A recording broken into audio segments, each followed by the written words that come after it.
Hello, I'm Declan Murray, 32 years old, a soldier living in San Antonio, Texas. If you ask me where I'm from, I'd say Wheeling, West Virginia, a small town where everyone knows each other down to the roots of the trees, the blades of grass, and the secrets they try to hide behind the oak doors of their weathered homes. But if you ask me what home is, I'd hesitate. Home to me isn't where I was born. It's where I'm trying to build something. A place where my heart can anchor itself, safe from the cold winds of the past. I'm sitting here in my small San Antonio apartment watching Ellie, my 9-year-old daughter, coloring at the kitchen table. Her brown hair glints under the golden lamplight, and her smile, though rare, is the only thing that keeps me grounded through the darkest days. But to tell you this story, I have to take you back to the beginning, to the days when things started to crack. Not loudly, not shattering all at once, but quietly, like a fracture in glass, spreading until nothing could be salvaged. Wheeling, West Virginia, isn't a place for big dreams. It's an industrial town where steel mill smokestacks choke the sky with haze, and people live by unwritten rules. Work hard, protect your reputation, and never do anything that makes the neighbors whisper behind your back. My family, the Murrays, was part of that tapestry.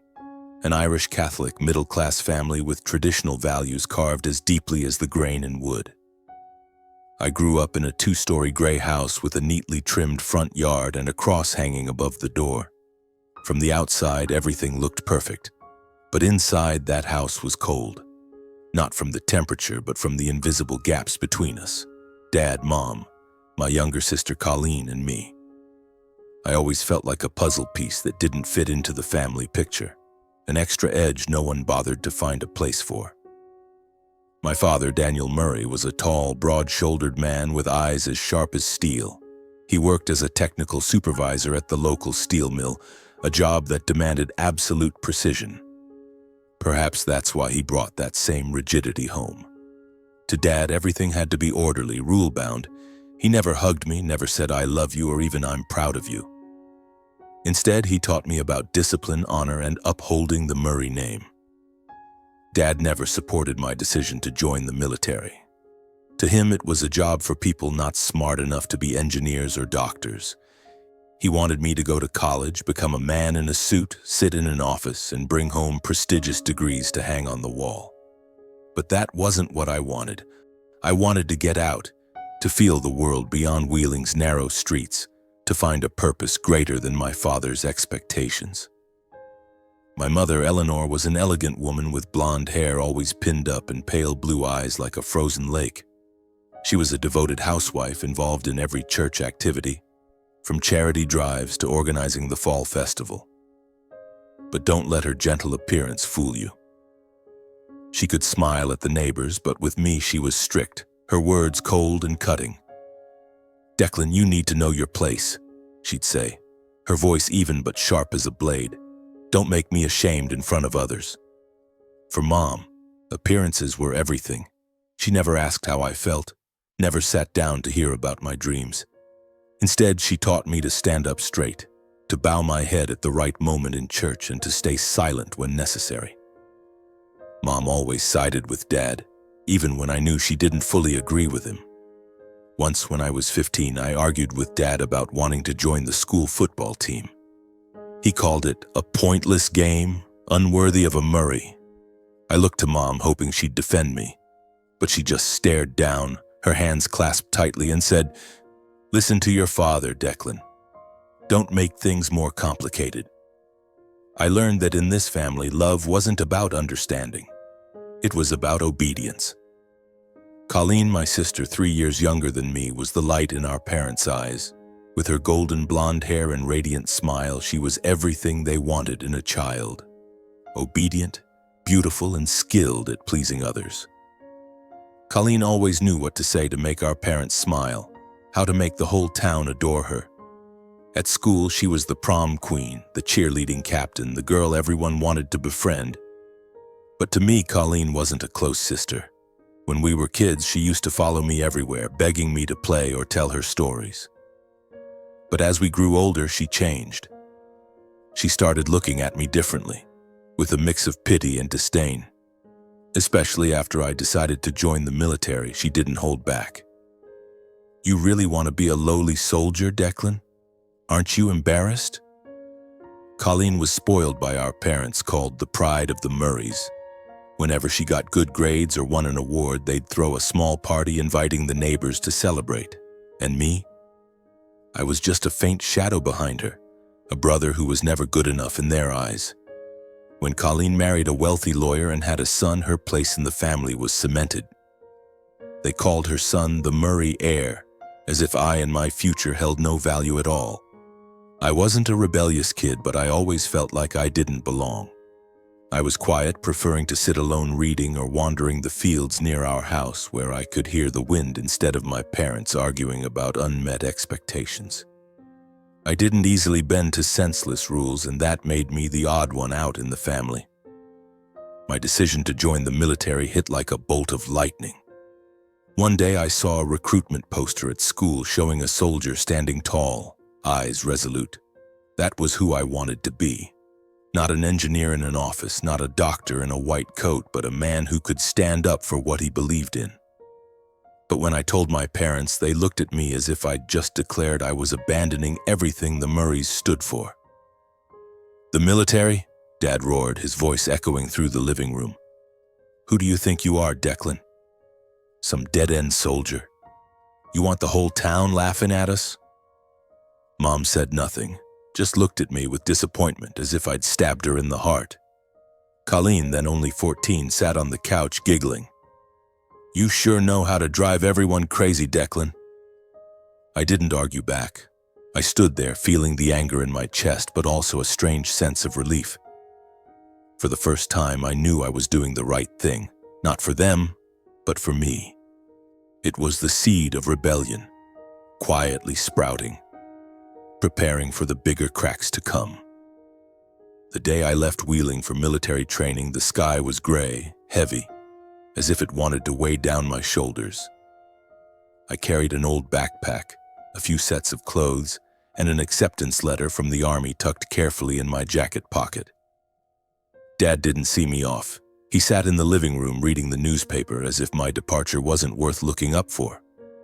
Mom stood at the door, her hands clasped tightly, and said in her even tone, "Declan, you still have a chance to change your mind. Don't do something you'll regret." I didn't respond. I just nodded, walked out of that house, and felt the door slam shut behind me. Colleen, standing at the second-floor window, watched me with curious eyes, as if I were some strange animal leaving its cage. I didn't look back. I boarded the bus, and as it rolled out of Wheeling, I felt my chest lighten, as if I'd shed an invisible burden. Basic training at Fort Benning, Georgia, was a completely different world.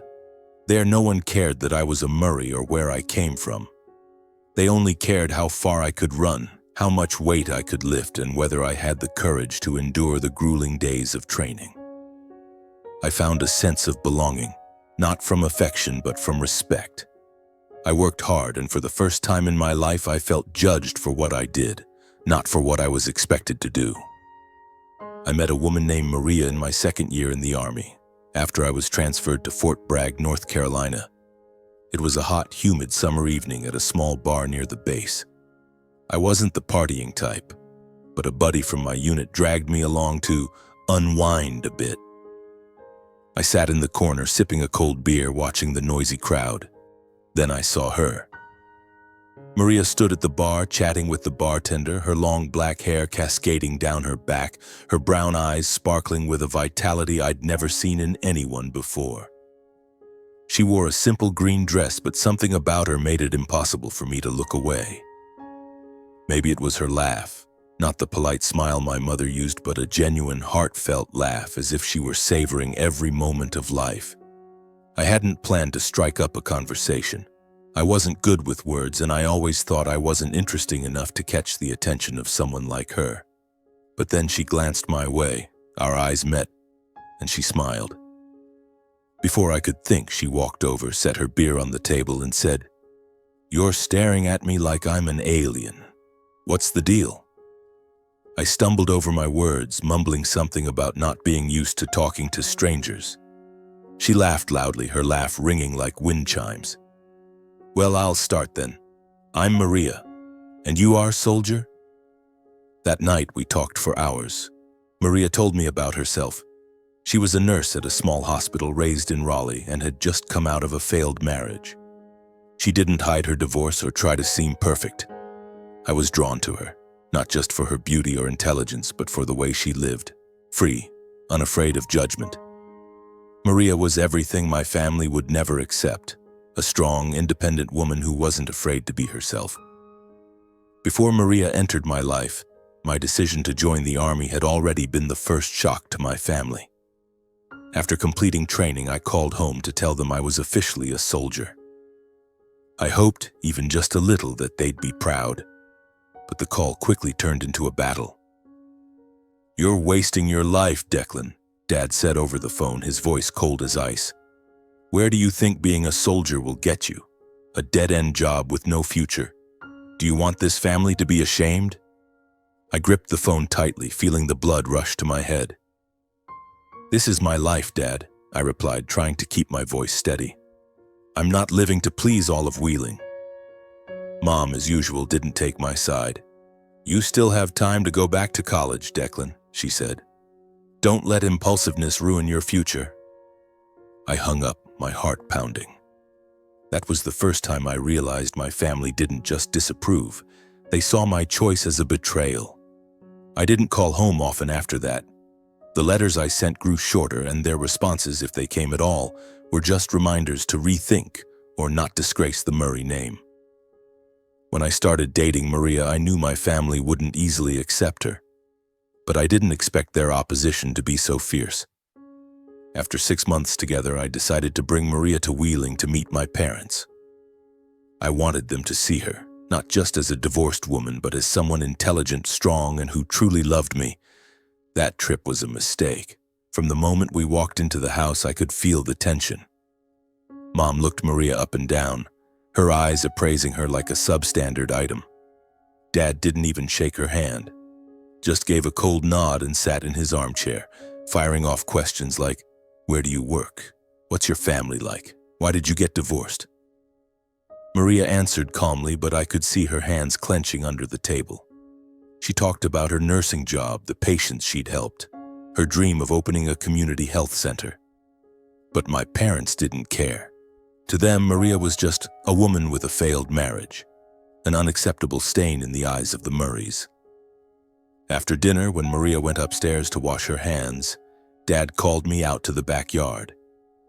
Under the dim porch light, he looked me in the eye and said, "Declan, if you marry her, don't call us family anymore. The Murrays don't accept trash like that." I stood frozen, feeling the ground crumble beneath me. "Maria isn't trash," I said, my voice trembling with anger. "She's the woman I love." Dad gave a cold, mocking laugh. "Love? You're still naive, Declan. Love doesn't keep a reputation. Love doesn't pay the bills. She'll drag you down and you'll regret not listening to me." Mom, standing at the back door, added, "You could find a better girl, Declan. Someone worthy of you, of this family." I left Wheeling the next day, hand in hand with Maria. She didn't mention the insults, but I saw her eyes red as we got in the car. About 6 months later, I proposed to Maria on a small hill near Fort Bragg one autumn evening. I didn't have a diamond ring or a grand proposal plan. I just knelt down under the blazing sunset and said, "Maria, you're the reason I want to be a better man. Will you marry me?" She cried, nodded, and hugged me. In that moment, I felt like the happiest man alive, but deep down, I knew the cost of this happiness wouldn't be cheap. I sent wedding invitations to my parents, though I knew they wouldn't come. I still hoped naively that they'd change their minds. But Mom's response was a brief letter. "Declan, you've chosen your path. Don't expect us to come witness your mistake." Colleen didn't even reply. I heard she told neighbors her brother was ruining his life over an unworthy woman. Those words, though not said to my face, cut like knives. Our wedding took place in a small church in Fayetteville, with a few Army friends and Maria's family in attendance. No parents, no Colleen. As I held Maria's hand walking down the aisle between wooden pews, I felt an emptiness in my heart. But when I looked into her eyes, I knew I'd made the right choice. I didn't need my family's approval. I just needed her. After the wedding, my relationship with my family fell into an irreparable chasm. Calls dwindled, then stopped altogether. Colleen later married a wealthy lawyer and lived near our parents. Occasionally, she'd send me texts laced with sarcasm. "Congrats on choosing an interesting life," she wrote, with a smiley emoji. I didn't respond. I didn't want to waste energy on people who didn't respect me or Maria. Maria, unlike my family, was the light in my life. She worked at the local hospital, caring for patients with a dedication I always admired. We lived in a modest apartment in Fayetteville, nothing fancy but filled with laughter and warm moments. Every evening when I returned from the base, Maria would be waiting with a simple meal and a smile. "How was your day, soldier?" she'd ask, and all my exhaustion would melt away. But deep down, I knew the rift with my family wasn't just a matter of distance. It was an invisible divide, a fracture that couldn't be mended. And I didn't know that even greater challenges lay ahead. Challenges that would push me toward the most painful decisions of my life.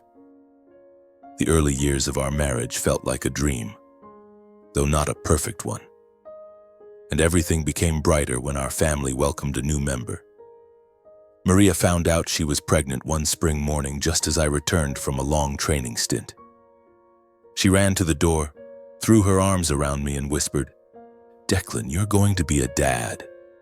I stood frozen, unsure of what to say, and just held her tightly, my heart feeling like it might burst with happiness. Ellie was born on a rainy October day in a Fayetteville hospital.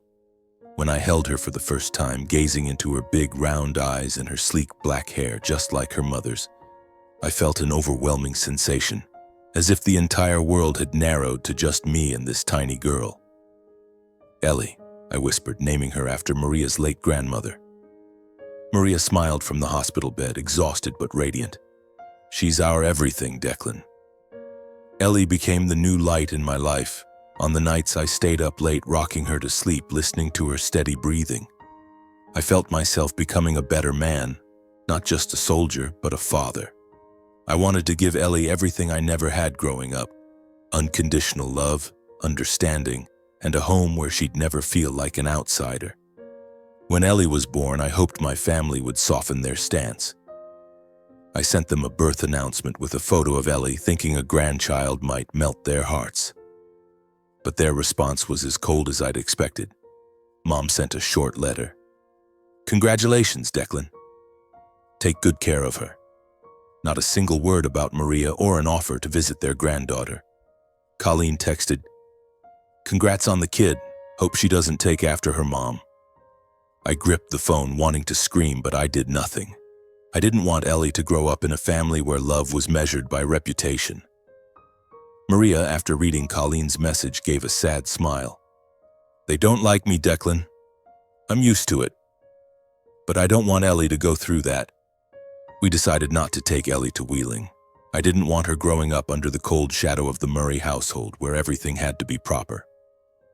But that decision also meant cutting the final thread with my family. The calls stopped entirely. The letters ceased. Wheeling became a distant memory full of scars. Our marriage, once the light of my life, began to show small cracks. After Ellie turned 4, Maria grew distant. She smiled less, often sitting alone on the couch, scrolling through her phone instead of talking to me. I asked what was wrong, but she'd just shake her head and say, "I'm just tired, Declan." "Don't worry." I tried to bridge the gap. I took a few days off to take Maria and Ellie to the beach, hoping a vacation would help her relax. But even there, under the sun and the sound of waves, Maria had moments of silence, her eyes distant as if searching for something out of reach. I told myself she just needed time, that things would be okay. But I missed the clearer signs.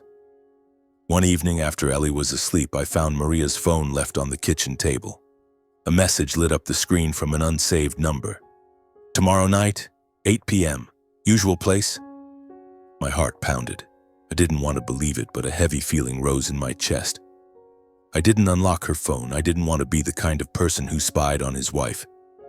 But from then on, I started noticing more. Maria came home later, often citing extra shifts. She avoided my eyes, and our hugs felt awkward. The truth came crashing down one April night when I returned from a short training trip in Texas. I'd planned to surprise Maria with flowers and a home-cooked dinner. But when I stepped into the apartment, I saw Maria packing, a suitcase open on the floor. Ellie was asleep in her room, unaware of the tension in the air. "Declan," Maria said, her voice trembling when she saw me. "I didn't think you'd be back so soon." "What's going on?" I asked, my voice calm but my heart constricting. She looked down, avoiding my gaze. "I'm sorry, Declan. I've met someone else." Her words hit me like a knife to the chest. I stood there, the flowers falling to the floor, trying to process what she'd said. "Someone else?" I repeated, my voice breaking. "Maria, what are you talking about?" She started crying, but it wasn't the cry of remorse. It was the cry of someone who'd made up her mind. "I'm not happy anymore, Declan. I tried, but I can't keep going. You deserve someone better than me." I wanted to yell, to ask why, to know what had changed her. But I just stood there, listening as she told me about a man she'd met at the hospital. A doctor who she said understood her better than I did. I didn't want to hear more. I just wanted her to leave before Ellie woke up and saw her mother tearing our family apart. The divorce was a nightmare. Maria demanded half our assets, and I didn't fight it. I just wanted it over quickly and to secure custody of Ellie. Every night as Ellie slept, I sat by her bed, watching her small face, wondering what I'd done wrong. I'd given Maria everything I had, but it wasn't enough. And now, all I had left was Ellie, the only light in a crumbling world. My family in Wheeling never reached out. I didn't tell them about the divorce, and they didn't ask. Maybe they heard through the grapevine, but to them I was just another failure, not worth their concern. I didn't need them. I had Ellie, and I swore she'd never endure what I went through. The months after Maria left felt like Ellie and I were survivors of a hurricane. Our small apartment in Fayetteville was now filled only with Ellie's bright laughter and my clumsy attempts to be a good father. I learned to tie her hair, though her curly locks kept slipping through my fingers as if teasing me. I learned to cook simple meals, pasta with tomato sauce, grilled cheese sandwiches, and I learned to answer the tough questions of a 5-year-old. "Daddy, why doesn't Mommy call me?" Every time Ellie asked about Maria, my heart felt like it was being squeezed. I didn't want to lie, but I couldn't tell her the truth, that her mother had chosen a new life without us. So I hugged her, kissed her forehead, and said, "Mommy loves you, Ellie, but she's working far away right now. Daddy's here, and I'll always be here." Ellie nodded, her big round eyes full of trust, but I knew she was hiding her sadness. She was only 5, but she'd already learned to carry big emotions in her small heart. Work at Fort Bragg grew more demanding. I got promoted, but with that came heavier responsibilities. Longer training sessions, short-term trips, and the constant pressure to be ready at a moment's notice. I tried to balance the Army with fatherhood. I hired a part-time babysitter, Mrs. Linda, an older woman who lived a few blocks away. She looked after Ellie when I was at work, but every time I left the house and saw Ellie waving through the window, I felt like I was abandoning her. The deployment order hit like a sucker punch. It was a June afternoon, and I was at the Fort Bragg office reviewing training schedules. My commander called me in, handed me a brown envelope, and said in a stern voice, "Murray, you're being deployed to Romania. 10-month assignment. Get ready. You leave next week." I stood there, envelope in hand, feeling the floor collapse beneath me. "Romania?" I repeated, my voice hoarse. "Sir, I have a daughter. I can't leave her for almost a year." My commander looked at me, his eyes devoid of sympathy. "This is the Army, Murray. You know the rules. Figure it out." I returned to the apartment that night, my mind reeling. Ellie was sitting on the floor, coloring a picture of a house surrounded by trees. She looked up, smiled, and said, "Daddy, I drew our house. There's you and me and even a dog." I knelt down, hugged her, but couldn't smile. 10 months. How could I leave Ellie for 10 months? How could I leave her alone after everything she'd been through? I called Mrs. Linda, asking if she could care for Ellie long-term, but she shook her head, her voice apologetic. Declan, I love Ellie, but I'm old. I can't look after her day and night for 10 months. I reached out to a few army buddies, but no one could take on such a big responsibility. I even considered hiring a full-time nanny, but with my salary, that was a pipe dream. Then, like a ghost from the past, the thought of Wheeling crept in. My parents. They were the only family I had left, though family wasn't a word I'd use to describe them. I sat on the couch, staring at Ellie's drawing, my stomach twisting. Send Ellie to Wheeling? To that cold house where I never felt loved? The idea made me want to scream, but I was out of options. I called my mother one evening after Ellie was asleep. The phone rang so long I thought she wouldn't answer. But then her voice came through as cold as I remembered. Declan? Why are you calling this late? I took a deep breath, trying to keep my voice steady. Mom, I'm being deployed overseas, 10 months in Romania. I have no one to look after Ellie. I'm asking, could you and Dad take care of her? Silence on the other end. Then Mom spoke, her voice devoid of warmth. You're leaving her with us? After everything you've done? What do you think we are, Declan? A daycare? I gripped the phone, feeling my blood boil. Mom, I have no choice. Ellie's your granddaughter.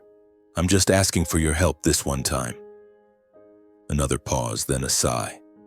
Fine. We'll take her, but don't think this is about family, it's duty. Bring her here before you leave. I hung up, feeling like I'd swallowed a stone. Duty. That's how my mother saw caring for her own granddaughter. Not love, not family responsibility, but duty. But I had no other path. I couldn't take Ellie to Romania, and I couldn't refuse the deployment. That would mean destroying the career I'd poured my sweat into building.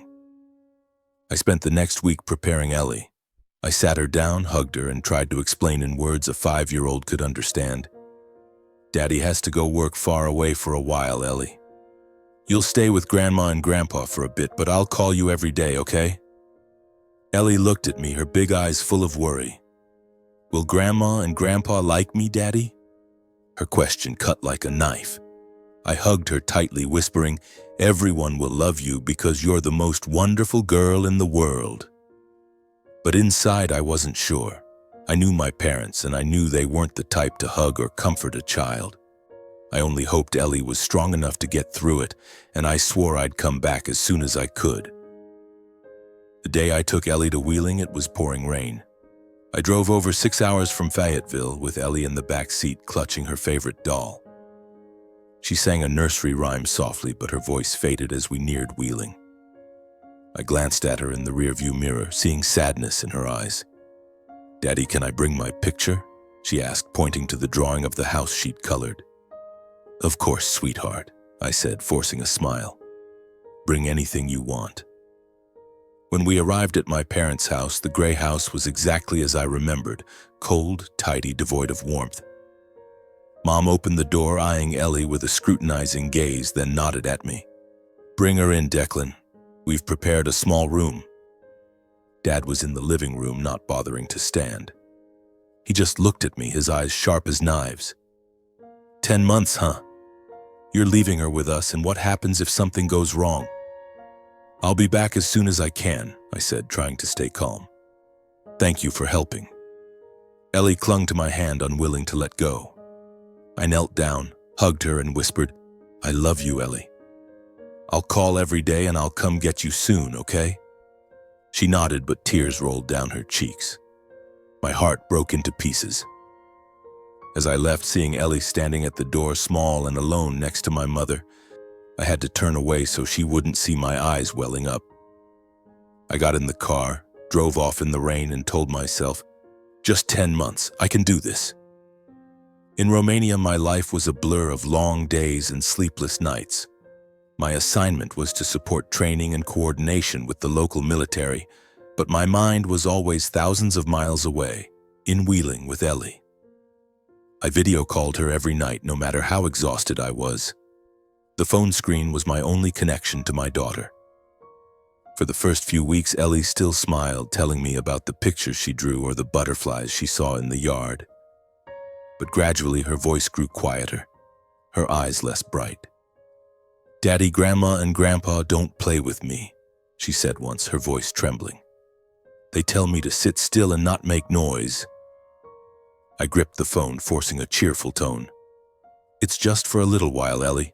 I'll be back soon. Tell me what you did today." But Ellie's stories grew heavier, weighing on my heart. She told me they made her eat alone in the kitchen, not at the table with them.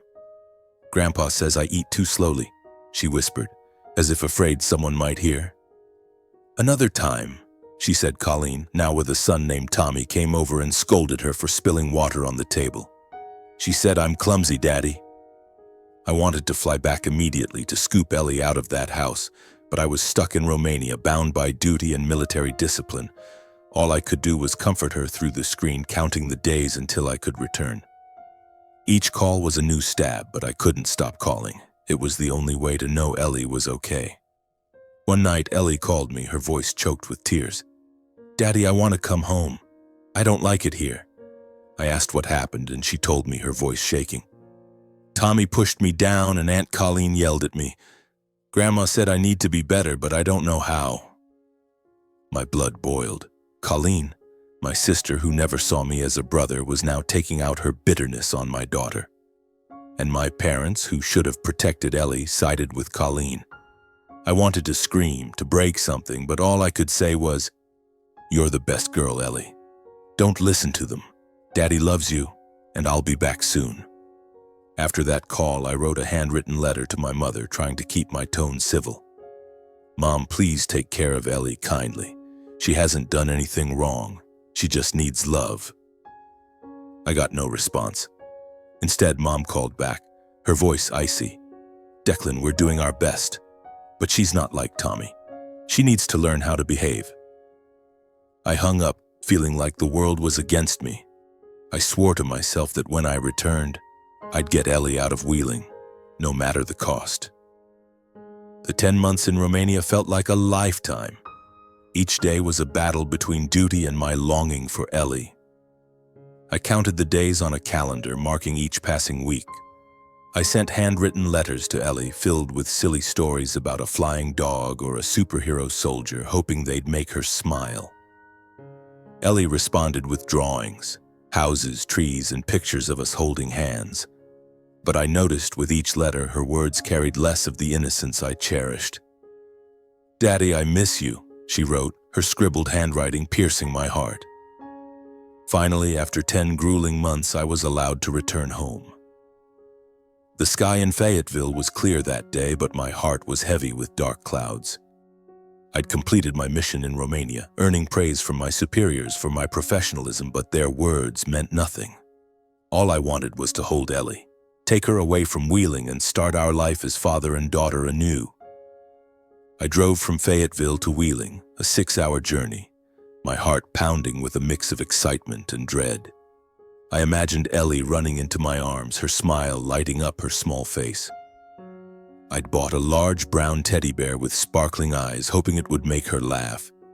But deep down, I was afraid. Afraid that 10 months in that house had changed Ellie, had stolen the innocence I loved so much. When I arrived in Wheeling, it was dusk. My parents' gray house loomed under the streetlights, as cold and unchanging as I remembered. I knocked on the door, gripping the bag with the teddy bear, silently praying everything would be okay. Mom opened the door, looking at me with no trace of warmth. "Declan," she said evenly, "you're back. Come in." I stepped inside, searching for Ellie immediately. She was sitting in the corner of the living room, clutching her old doll, her eyes downcast. "Ellie," I called, my voice louder than intended. She looked up, her eyes brightening for a moment, then ran to me. I knelt down, hugging her tightly, feeling her small body tremble in my arms. "I missed you so much," I whispered, fighting back tears. But I knew instantly something was wrong. Ellie didn't smile as I'd hoped. She was thinner, her face pale, and her eyes, once bright as stars, were now clouded, as if she'd learned to hide her emotions. "I'm back, Ellie," I said, stroking her hair. "We're going home, okay?" She nodded but said nothing. I looked around, noticing Dad sitting in his armchair, reading the newspaper, not bothering to look up. Colleen, my sister, stood at the kitchen doorway with her son Tommy, her eyes as cold as Mom's. "Hey, big brother," she said, her tone dripping with sarcasm. "Long time no see." I'd arrived on a weekend when my parents were hosting a small family and neighbor gathering. They insisted Ellie and I stay for the dinner before leaving. I agreed, wanting to keep things civil for their sake. Ellie was seated at a corner of the table next to Tommy, a 5-year-old with blonde hair like his mother. I sat across from her, trying to engage her in conversation, but Ellie only gave short answers, her eyes avoiding mine. I looked to Mom, hoping she'd say something to ease the tension, but she was busy hosting, smiling as if everything was perfect. Then it happened, quick as a flash. Tommy, fidgeting with his glass of water, accidentally spilled some on his shirt. He yelped, and before I could react, Colleen shot up, pointing at Ellie. "You spilled water on Tommy's new clothes." Ellie shrank back, her eyes wide with fear. "I didn't do anything," she whispered, her voice trembling. "I was just sitting here." But Colleen didn't stop. She stormed over, raised her hand, and slapped Ellie hard across the cheek. The sharp crack echoed through the room, silencing everyone. Ellie burst into sobs, her face red, clutching her cheek. I leapt to my feet, my blood boiling, the world spinning around me. "Colleen," I roared, stepping in front of Ellie. "You dare hit her? Over a spilled glass of water?" Colleen glared at me, her eyes defiant. "She needs to learn manners, Declan. She's not the center of everything." I turned to my parents, hoping they'd say something, anything, to defend Ellie. But Mom looked away, and Dad, still in his armchair, said coldly, "She deserved it. The girl needs discipline." My heart shattered. Ellie, still crying, clutched my hand and whispered, "Daddy, I want to go home." Her words were the final knife, tearing apart any remaining hope I had. I scooped Ellie up, not saying a word, and walked out of that house. Her sobs filled the cold air, mingling with the sound of rain starting to fall. I buckled her into the back seat, hugged her tightly, and said, "You're everything to me, Ellie. No one will hurt you. Never again." In the car, I drove away without looking back. Ellie sat silently, clutching the teddy bear I'd bought, her eyes still red. A fire of anger burned in my chest, but it wasn't just anger, it was a cold clarity. My family, who should have loved and protected Ellie, had chosen cruelty and reputation instead. They didn't deserve to be part of our lives. When we returned to Fayetteville, I brought Ellie into my small apartment and laid her on the bed with the teddy bear I had bought before leaving for Romania.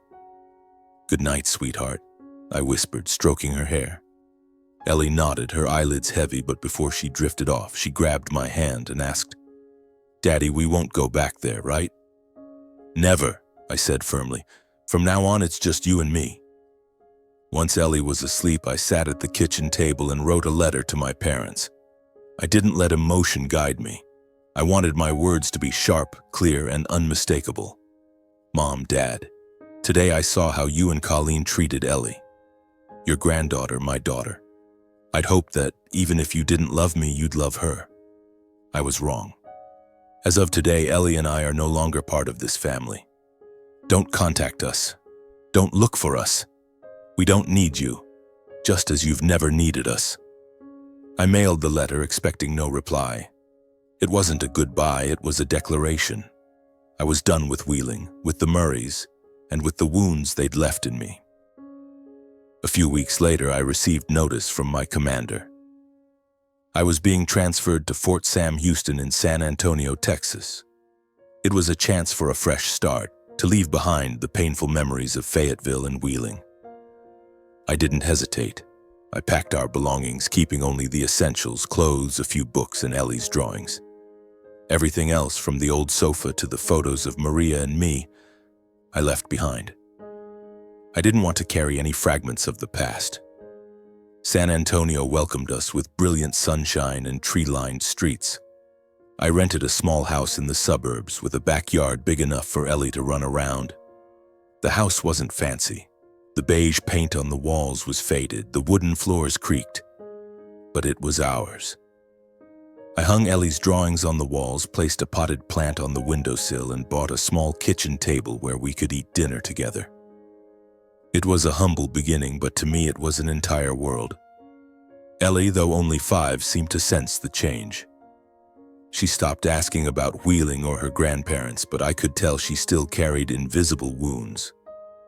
Sometimes I'd find her sitting quietly, clutching her doll, her eyes distant.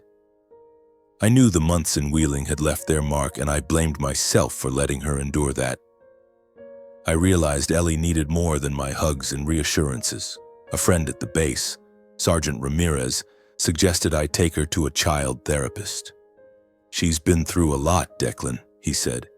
"Sometimes kids need a safe place to talk about things they can't tell their parents." I hesitated. I didn't want Ellie to think there was something wrong with her. But when I noticed her flinching at loud noises or shying away when I accidentally mentioned family, I knew I couldn't delay. I contacted a therapist, Ms. Anna, a gentlewoman with a warm smile. She met with Ellie weekly in a colorful room filled with toys and books. At first, Ellie didn't say much. Ms. Anna told me she mostly drew, her pictures full of tangled lines and dark colors. But gradually, Ellie opened up. One day when I came to pick her up, Ms. Anna pulled me aside and said, "Ellie's very strong, Mr. Murray. She feels safe with you, but she needs time to understand it's not her fault when people treat her poorly." Her words hit me like a punch to the heart. I'd tried to protect Ellie, but I couldn't erase what she'd been through. I started spending more time with her, not just playing, but listening. I asked about her drawings, her dreams, the things that made her smile. Slowly, I saw the light return to Ellie's eyes. Not as bright as before, but enough to give me hope. San Antonio became our true home through small moments. Every weekend, I took Ellie to a nearby park where she loved swinging on the swings and chasing butterflies. I bought a golden retriever puppy named Max, and Ellie's laughter as she played with him was the most beautiful sound I'd ever heard. We started planting in the backyard, small cacti and a young apple tree that Ellie insisted on calling the magic tree. One afternoon as we watered the plants, Ellie suddenly hugged me, her face smudged with dirt. "Daddy, I like it here," she said. "It's more fun than Grandma and Grandpa's." I knelt down, hugged her, and felt hot tears on my cheeks. "I like it here too, Ellie," I replied, "because you're here." In the evenings, I read bedtime stories to Ellie, usually adventure tales she loved. Sometimes I'd share stories from my army days, edited to be silly tales about a superhero soldier. Ellie would giggle, begging for more, and I realized that though our life wasn't perfect, it was ours. Being a single dad wasn't easy. Some days I came home from the base so exhausted I wanted to collapse on the couch, but Ellie would drag me to the backyard to play or ask for help with her homework. I learned to balance work and family, the discipline of the army, and the gentleness Ellie needed. I didn't want to be like my father, a man who only gave orders and expectations. I wanted to be the dad Ellie could rely on, who listened and loved her unconditionally. I began to understand that being a father wasn't just about providing or protecting. It was about being present, truly present, in the moments that mattered. When Ellie rode her bike without me holding on for the first time, I ran behind her, cheering like a kid. When she brought home a drawing praised by her teacher, I hung it on the fridge like a medal of honor. Those moments, however small, were the bricks building our new home, a home free of judgment or coldness.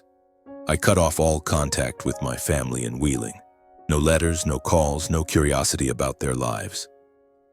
Once my mother called, leaving a brief voicemail.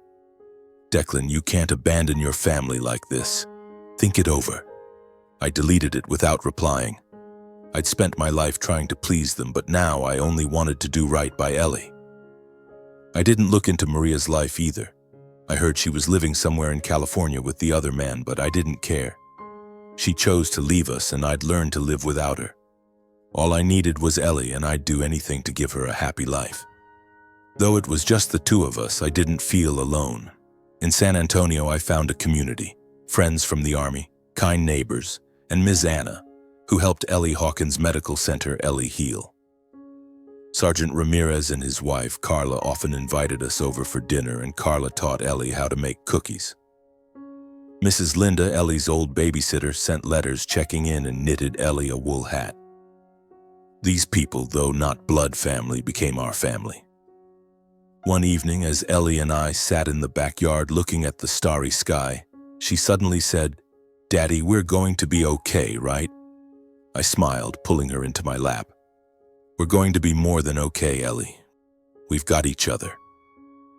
About a year after we settled in San Antonio, I received news about Colleen from an old friend in Wheeling, Sarah, through a brief message. "Declan, I thought you should know. Colleen's in big trouble." I sat on the couch, phone in hand, torn between curiosity and indifference. I wanted nothing to do with Wheeling anymore, but a part of me wondered what had happened to my sister, the one who slapped Ellie and treated us like outsiders. Sarah explained that Colleen's marriage had fallen apart. Her husband, a wealthy lawyer, couldn't tolerate her jealousy and violent outbursts.